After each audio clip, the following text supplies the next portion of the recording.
99 hustles. 99 hustles. Welcome to the first episode of the Spotlight series presented by 99 Hustles, your one-stop shop for all things entrepreneurship and business. Visit 99hustles.com or the YouTube channel for more content related to the hustle. Today, we want to highlight an artist by the name of Bryan Prolifik Hickman, who has used his artistic skills to bring attention to things that are important to him. Bryan, thank you for being on the show, man. Thank you for having me, man. I appreciate being here. Absolutely. First, we want to start this interview by first and foremost acknowledging that the cops that murdered Breonna Taylor have not yet been brought to justice. We want to continue this national conversation and push for restorative justice in our broken system. Bryan most recently became part of the national story when his Breonna Taylor hat design was seen worn by LeBron James and the rest of the Los Angeles Lakers. For those that don't know, Bryan is an artist that paints, designs clothes, and tons of other creative expressions. Bryan, would you say that culture commentary and social issues are things that you typically like to touch on in your work? Yes, I believe that it's my responsibility as an artist to reflect the times that we're currently in. So when things related to social justice or injustices are presented to the public, I feel like it's my duty to use like my gifts to give back or contribute to a national conversation. There's a lot of people that have different gifts and different types of energy that can contribute to that. Protesters, people who choose to riot, those who are more knowledgeable in things such as legislation. So I think it's just as important for me to use my art to make a stamp in history, so that when we're beyond certain events occurring, we can reflect back on, my art as more so like a time capsule. Yeah. But yeah, I think that's my duty right now. Yeah, it's like, I guess it's like you said, it's like your megaphone. Like it's your way to protest and your way to express how everybody's feeling, right? You expressing how you feel, and then you express how everybody feels, and people can relate to it, and you spread awareness to a particular issue. Yeah, definitely.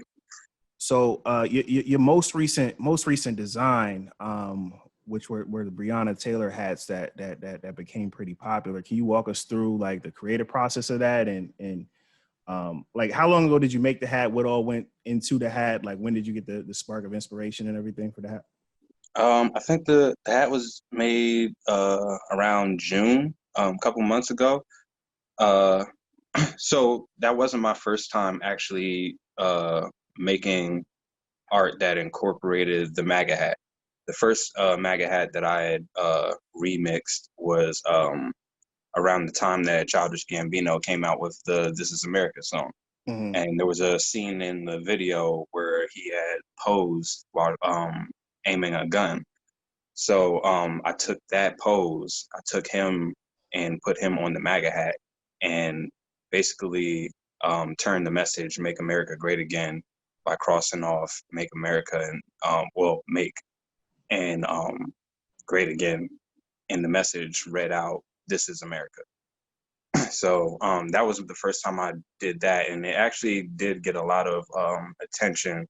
It was reposted by the Shade Room, but it did not hit to the same degree as this Breonna Taylor one. I saw. I think the first MAGA hat popped up into like my memories and everything, and it was like, I gotta do something that's just as impactful. And this year, with the tragic deaths of Ahmaud Arbery and George Floyd, I had wanted to commit to activism through art, basically, by doing commemorative pieces for both of them, but doing them in a way that had some raw emotion behind it. So for George Floyd, I had commemorated him by doing a portrait of Colin Kaepernick taking the knee, but I did the portrait with my knee. So I strapped paintbrushes to my knee and made the portrait like that. Ahmaud Arbery's commemorative piece, I had wedged a canvas in the back of my trunk. I had a friend drive my car around the park, and while I was running behind the car, I was painting George Floyd's face on the canvas. So once Breonna Taylor's story arose, I actually didn't even know about Breonna Taylor until I saw it shared through memes repeatedly. And that message, "Arrest the cops that killed Breonna Taylor," had been seen in every single meme. And for the first time that I can remember, it was the first time that I saw a meme taken seriously. Like, they were using that phrase, "Arrest the cops that killed Breonna Taylor," as a statement in the meme saying that we can't get to the funny shit. I'm sorry, can I curse? Yeah. It's all Oh, good. okay. You can do Um, you can express your artistic freedom of artistic language. but it was the first time I seen like memes made with the purpose to send a real message, like a deep message. And that message had rang in my head for a while as I was trying to figure out how I can do a piece that would commemorate her death and make a call for justice at the same time. And I thought, what better piece to do that with than the MAGA hat. I recognize that hat as you know, a symbol of hatred, because a lot of people unfortunately use that hat to as an excuse to, you know, spread like negative ideals and things of that nature. So the night that I chose to do it, I had ordered the hat off of Amazon. It was just one hat. It was a red dad hat. Once it got here, like 2 days later, shout out Prime, um, I had painted the letters as accurately as I could based on what I knew the MAGA hat looked like. And I didn't even use paintbrushes. I used toothpicks to paint the letters because they were so slim.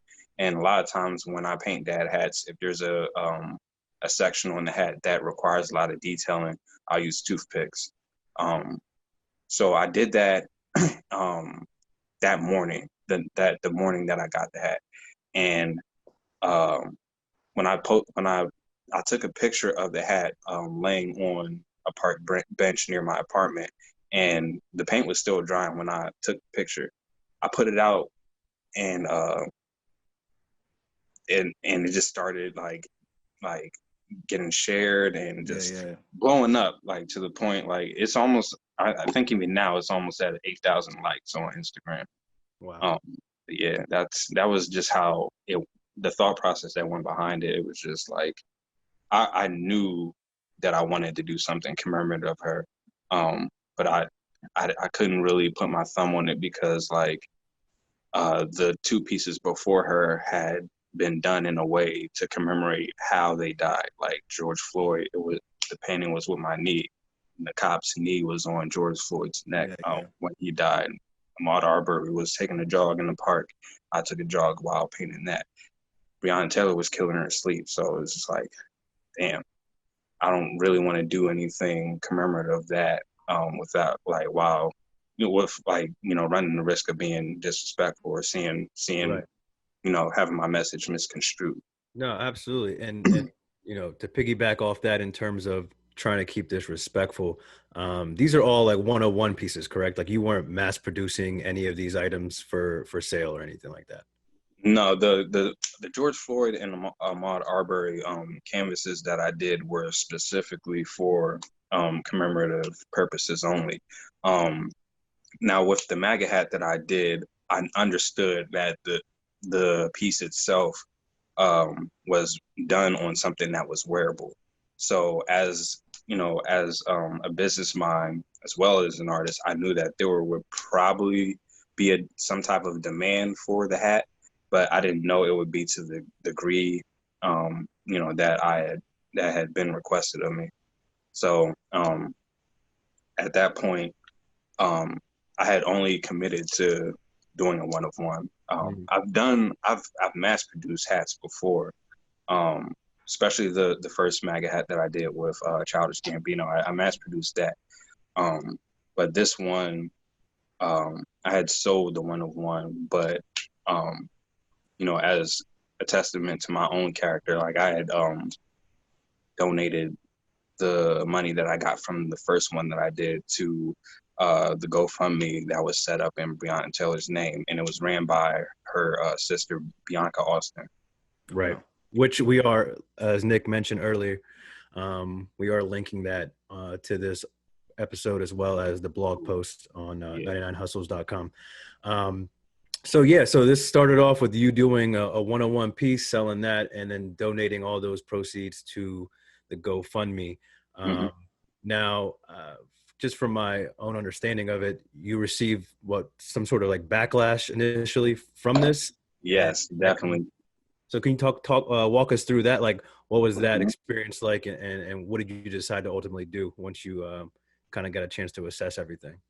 So, like I said, as a business mind, as well as a creative, there's a need for me to stay above the demand. And with me hand painting all of my apparel one by one, all the apparel that I sell through my big cartel, like if it's hand painted, like having a huge demand for something that's hand painted is really stressful for me because like you have to think about the potential type of like capital you'll get in return for that, but at the same time, how much work's going to go into hand painting every single hat one by one. Like it's pretty much impossible. It's harder for me because when it comes to the dad hats, I typically like to paint on areas of the hat that can't or aren't usually printable on. So the brim of the hat, definitely underneath the brim, all the sides, all the panels of the hat. Those are usually things that I paint that are hard to really like, that you would never really think, other companies would print on or embroider on. So with this MAGA hat only having the message on the front of the hat, I'm like, of course it would be easier than any other hat that I've done to, reproduce. But I hadn't even thought about that yet. The hat had blew up before I even considered mass producing it. So like at the time I saw a lot of comments under my post, like, I need this hat. And then on top of that, there were people like suggesting that I, find a way to forward the proceeds to her family. And I made the decision basically to mass produce it, but only like donate the proceeds to that same GoFundMe that I had sent the first the money from the first hat that I sold. So I took a screenshot of the GoFundMe and put it on my website, then changed the caption in my post saying this is where the proceeds are going. I'm like, we have a fundraiser now. At that point, because I had just added GoFundMe to my webpage and everything, people thought that I was maybe trying to save face, or people were scrutinizing me just because I hadn't decided that from the jump, not knowing that that's where I sent the one-of-one proceeds from in to the beginning. Yeah, so it was a lot of people was pocket watching as well as disappointed at the fact that I would sell anything with a deceased person's name attached. And this year I've definitely, like, as an artist, I've definitely committed to, and a lot of people will tell you the same, like I've committed to not painting the faces of like people that have passed for profit.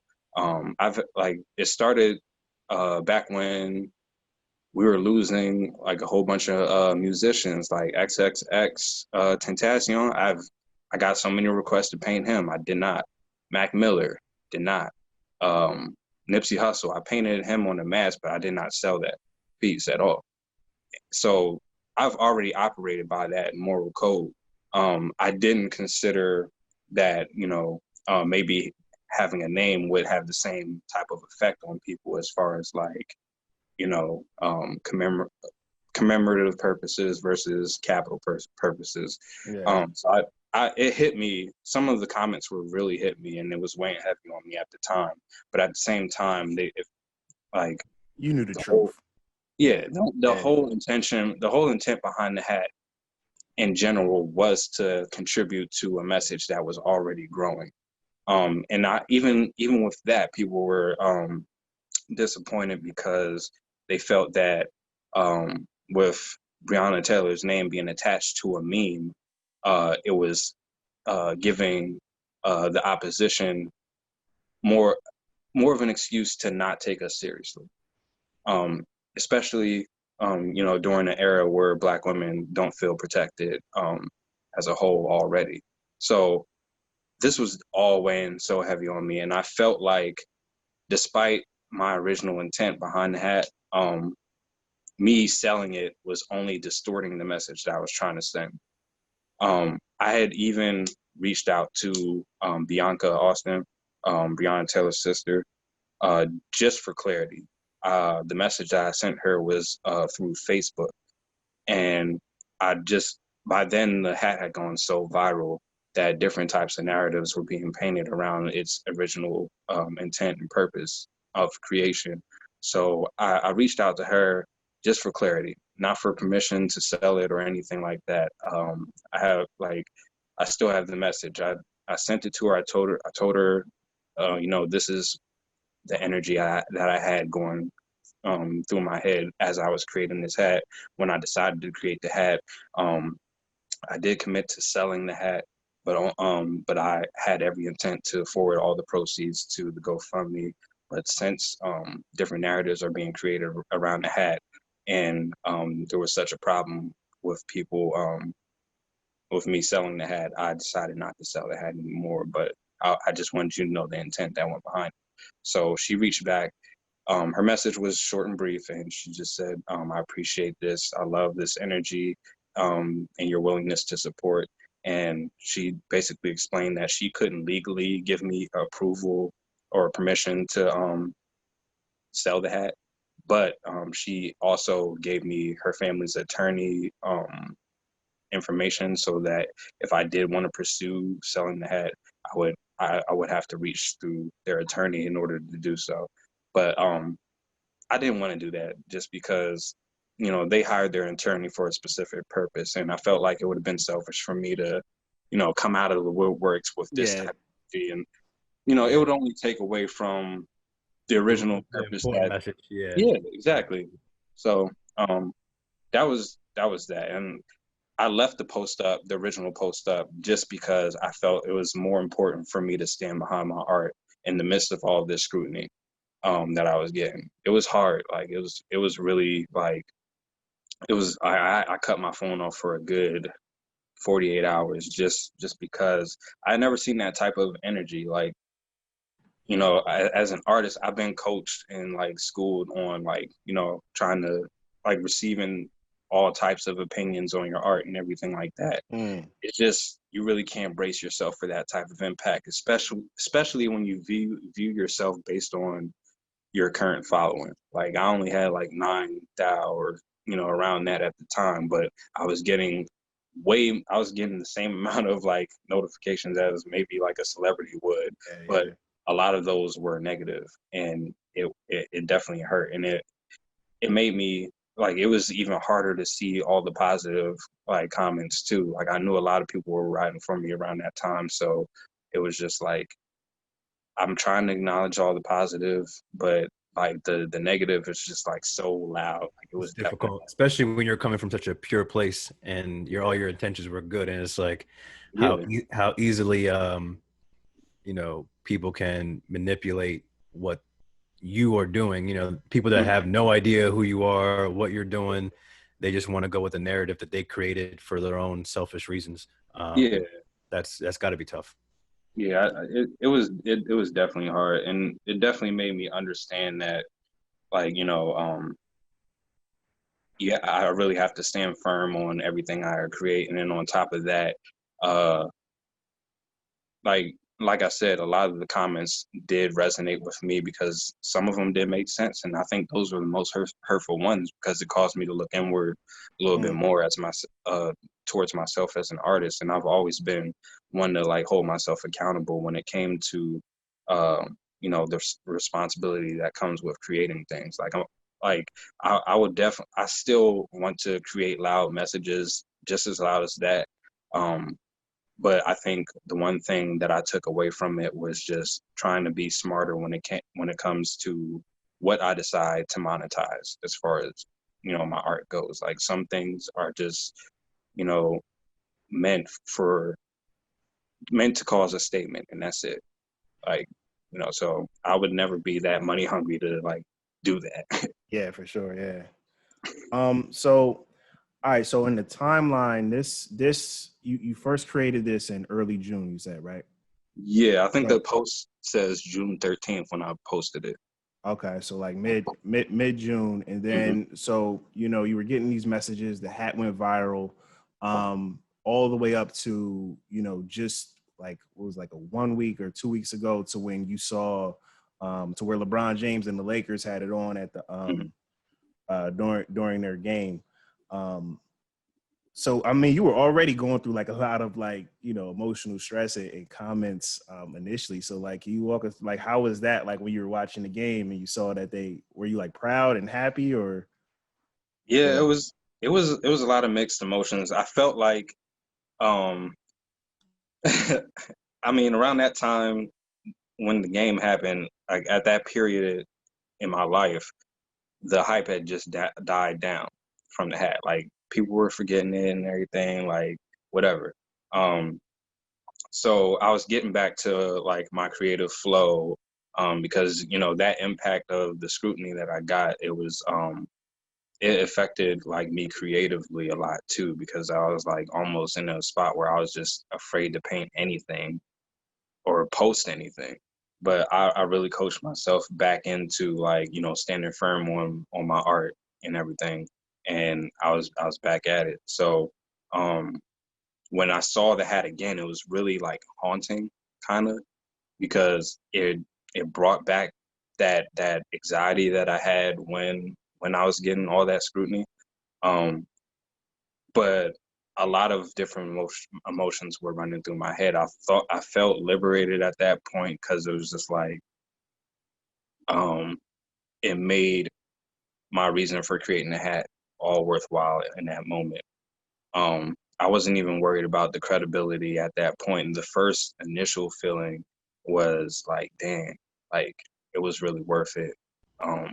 Like uh, this is a high profile athlete who is wearing this, and despite if he knows you made it or not, he's aligning himself with the same message that you intended to send in the first place, with the same message that you were scrutinized for.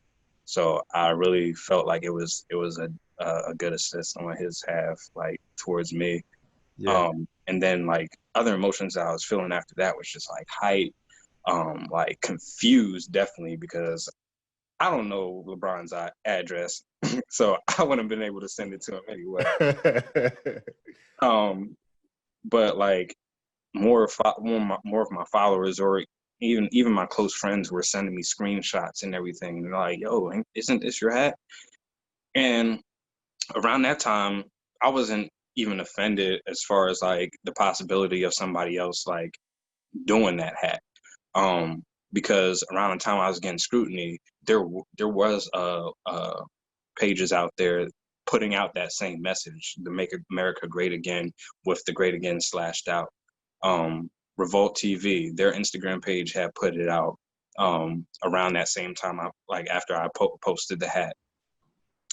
So it didn't bother me that the idea had spread that far, but the fact that the hat that he was wearing had my exact handwriting, like it was in the style of, you know, the toothpick writing that I had put on yeah. the hat in the first place. That's what really, got to me because I was looking at these pictures side by side, um, like for a while. Like I was sitting there staring. I'm like, how should I feel right now? And it was to the point where I really felt selfish to even feel offended that my credibility was just overshadowed by, something like so big like that. Um, I felt selfish because I didn't feel it was right to like focus all this energy on, who was the one that really like sent the message or made the message in the first place. The fact that the message got out there was all the security I needed when it came to like my creative license.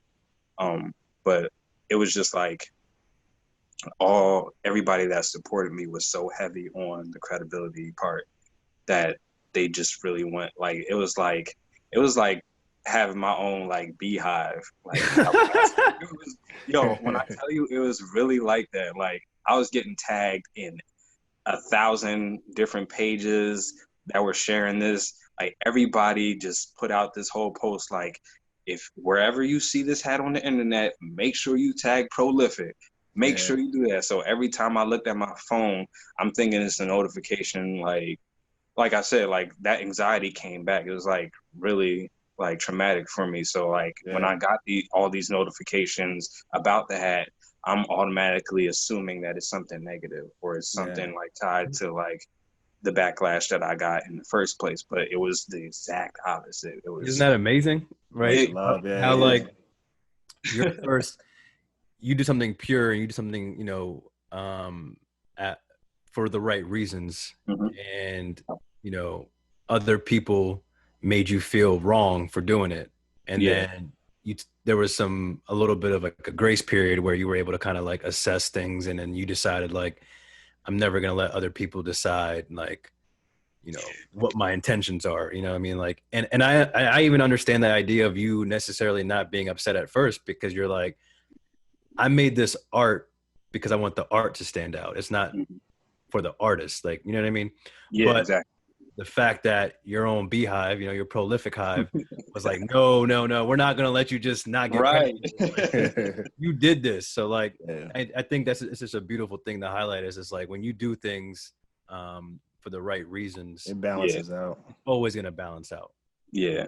That's incredible. It was definitely a good feeling to know I had that type of support behind me. And even when I was, like I said, even when I was getting all the backlash, that slew of supporters were still like behind me. It was harder to see because around that time the negativity like outweighed the support system that I already knew was there. But I think they were more adamant this time because you know because of the situation, seeing something you created on, like somebody famous, and like that they don't know that you're the originator of it. So it was kind of like we need him to like have that credit. Yeah, it felt wrong. Like it just felt wrong, and like that's part of the reason like why we reached out also to talk to you. Like it just didn't feel right. And then you also think about like before how like when you are the owner of the creative work, you donate the money. I'm not going to sell it. Like you have control over like what happens with that piece of art. Like who knows, like whoever reproduced it, what their intentions are. You have control over that. Like it just felt wrong, you know what I mean, to see that reproduce like that.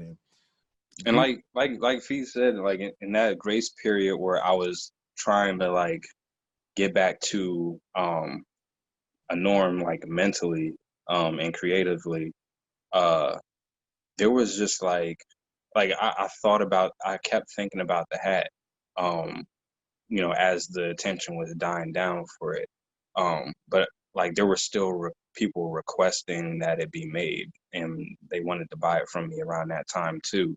So at that time, I'm like, well, common sense would tell me like, with the post being at like around 8,000 likes, like there's still a demand out there for people that want to still buy the hat. I'm still getting like sporadic like notifications of like comments of people saying, I still want the hat, need to make this hat. So I knew, if something that you create has a heavy demand and you're refusing to make it, um, somebody's gonna there's a big possibility that somebody's gonna take that idea and run with it.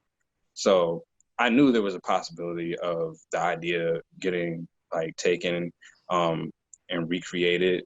I think I'm not sure, but I think it did happen. Like somebody did actually put it on a hat before all this, um, but it affected me more so because they took like my handwriting. So like Yeah.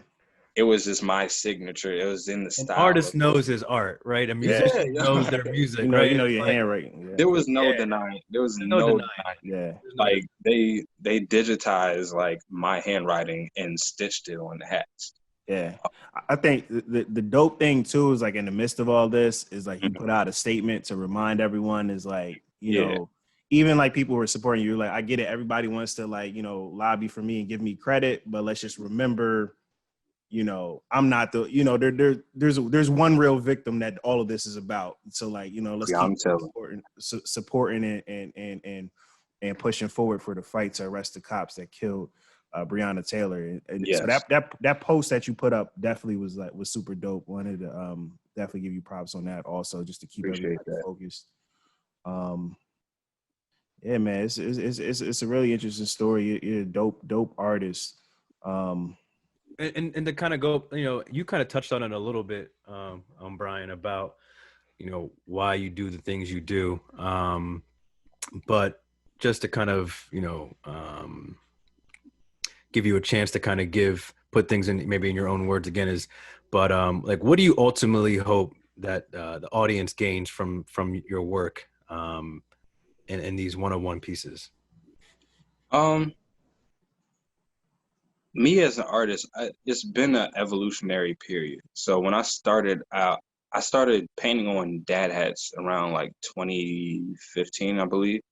Um, I didn't really start getting a following from them until like, other like people started co-signing for me. And then it was just to a point where I'm like, all right, cool, I'm here, just painting on stuff and making a name for myself. So um, during the earlier years, I really didn't have any type of direction artistically or any purpose behind like my art other than to paint what's relevant. So that's where like you guys have seen like the hats that I've painted whenever a meme goes viral or things of that nature. So like um that was pretty much my niche as far as like being creative. But in recent years, it's been uh, more so my individual responsibility to one as a person make sure that I'm growing, and then I have an appreciation from where I came from as well as who I am today, and I think it's important that my art reflects that as well. So with me, the person I feel like I am today, I really feel like I'm of conscious and mindful of the world around me to the point mm, where when certain things happen, I really can't be silent because then that makes me complicit on everything that we claim that we're arguing against. So I feel like my art should be reflective of the times we're going through, um, whether they're good times, whether they're bad times, whether it's something to make you laugh or something to make you just really think. Like I definitely want my art to have that type of depth, enough to cause a conversation and enough to resonate in people's minds and enough to stand out enough to where they'll recognize my work even if I don't sign it. So that's my current purpose in all that's this. dope. That's dope. Um, Man, Bryan, we appreciate you being on the show. Thank you so Prolific. much. I appreciate being here. Man, yeah. The way you've taken all this is incredible, and the way you're able to put it in perspective for people, and even other creatives out there who are inspired by current, culture commentary, and hopefully could pick something up from the interview and your insights. Yeah. Um, before we wrap up, on Instagram is Prolifik. You want to give out your social handles and your website information? Yep. So you can pretty much use the same tag for Facebook, Instagram, and Twitter. It's all the same at PROLIFIK_AF. You can look that up on every social platform as far as Facebook, Instagram, Twitter, all that. My website is prolificasf.bigcartel.com. Or if you want to get a shirt from me, it's bonfire.com/prolificasf. Cool. And thanks for being on the show again. And once again, like Fee said, we have the link to Breonna Taylor's official GoFundMe account. We have that link here in the blog, and it's also at the bottom of the YouTube video if you're watching us on YouTube. Also, if I could add, with the GoFundMe account, Breonna Taylor's family is pretty responsive as far as like updating everyone on the conditions of like the progress that they're making with the investigation that's going on. The last update that they shared was that basically they had made a lot of money. I'm not sure of the exact amount, so I won't share it.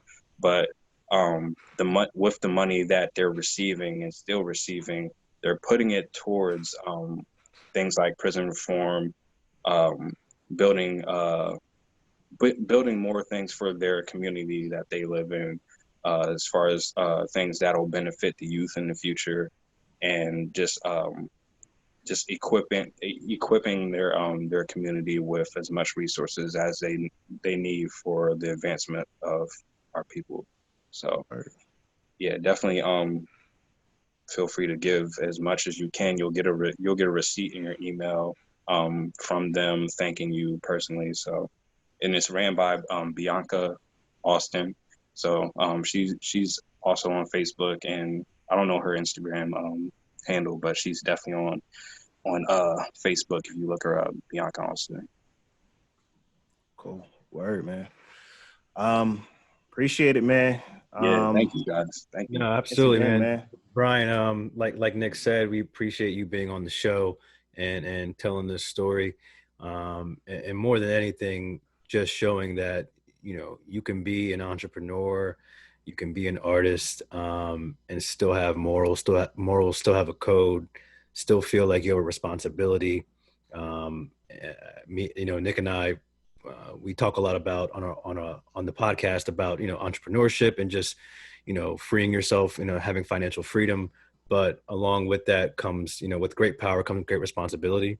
And okay, Spider-Man. Uncle Ben. But but in all seriousness, man, it's important to highlight that, right? And it's not, it shouldn't be forgotten that, a lot of other people would have not done what you did. They would have kept the hat up and sold it and kept the proceeds. We've seen it, with a million other cases. Yeah. And you decided to do what we would say is the right thing, and be responsible with your artistic expression. So for that, we appreciate it, man. And once again, we'll be putting this up on the website, 99hustles.com, with the all the information that we talked about today. And once again, the message today and every day until justice is served is to arrest the cops that murdered Breonna Taylor. Absolutely. Thank you, Bryan. Thank you. Bryan. Appreciate y'all.